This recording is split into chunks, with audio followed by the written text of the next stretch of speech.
আসসালামু আলাইকুম, স্বাগত সবাইকে। আপনারা দেখছেন পোস্ট টিভি। আমি মুনির আহমদ আজাদ। আজকের বিশেষ প্রতিবেদনে জানাবো, লোহাগাড়া পুলিশের বিশেষ অভিযানে গ্রেপ্তার হয়েছে এক প্রতারক চক্র, যারা তৈরি করেছিল জাল পুলিশ ক্লিয়ারেন্স সার্টিফিকেট।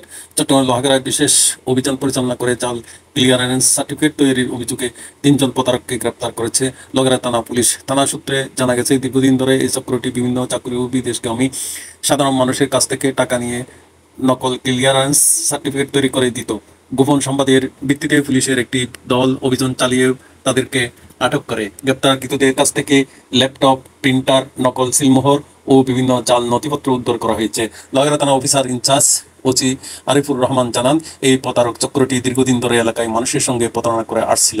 তাদের বিরুদ্ধে ডিজিটাল নিরাপত্তা আইন সহ সংশ্লিষ্ট ধারায় মামলা দায়ের করা হয়েছে। পুলিশ বলছে, তদন্ত শেষে তাদের বিরুদ্ধে আদালতে অভিযোগপত্র দাখিল করা হবে। এই ঘটনায় এলাকাবাসীর মধ্যে স্বস্তি ফিরে এসেছে এবং তারা পুলিশের এই অভিযানের প্রশংসা করেছেন। প্রতারক চক্রের বিরুদ্ধে এমন অভিযান চলমান থাকবে, এমন এই প্রত্যাশা সকল সচেতন নাগরিকের।